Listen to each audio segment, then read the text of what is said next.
Hi, listen, this is such a simple one. These are all such simple concepts that we don't think, A, either they hold any value, or B, they're so simple and we haven't done them for so long or thought about them for so long that they're just not a part of our reality. So let's think about this. Let's think about playing.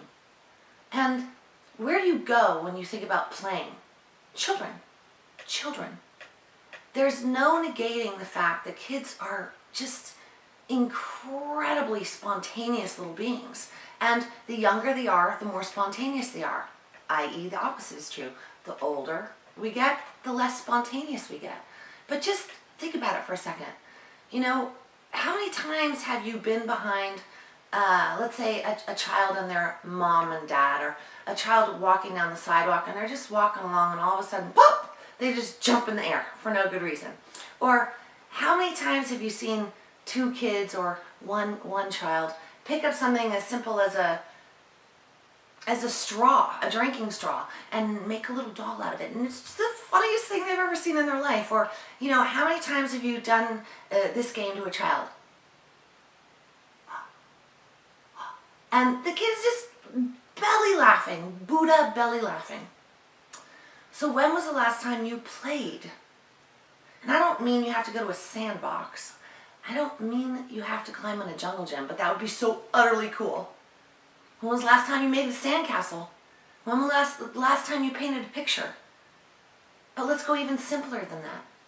When was the last time you walked down the street, walked down the sidewalk, or walked through your house and made sure you didn't step on a crack? Or when was the last time you picked up a coin and you saw it was tails up, so you turned it over to heads? Or when was the last time you told yourself a joke? Like really told yourself a joke out loud and it was like the funniest thing in the whole world. You should have your own TV show. When was the last time you did something silly and spontaneous? When was the last time you played? So I want you to think about this. Take today and have a moment of play. This isn't like a 3-hour deal. This is like a little moment of play. You're driving along and you tell yourself a joke, okay? You're walking down the street and you do a little hop step. Don't let anybody see it, goodness forbid. You're sitting in the bus, in the subway, in the car, you sing a little song. When was the last time you played like a child? When was the last time spontaneity just rippled through a moment in your day?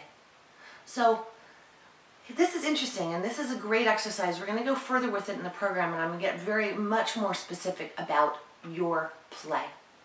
But if you're sitting there thinking, oh, sure, I'm not doing that. That's not for me. I'm not going to walk down the street and just start skipping. Okay, well, don't do it. Don't do it. Here's your exercise. Don't be spontaneous yourself. Don't play. But be really super aware around you of the times you do see play or spontaneity, whether it's from a child or critters, dogs and cats, or crazy players. Your cat's walking through the room, it just pops over a bug and everybody's laughing, okay? Don't play, don't be spontaneous yourself if you can't. See around you what is play, what is spontaneous. Now the interesting thing about this is the women that I have worked for that have said to me, I'm not doing that, I'm not whistling or skipping or whatever you're saying, I'm not playing, I'm not spontaneous. Okay, don't do it. Here's the other part of the exercise. Just see where in your world, where in your day, there is play. Just start observing where there is play, because you will crack into a smile. You will give a little laugh. And the crazy thing is, without even noticing yourself, you will have moments of play. So have a great day. Go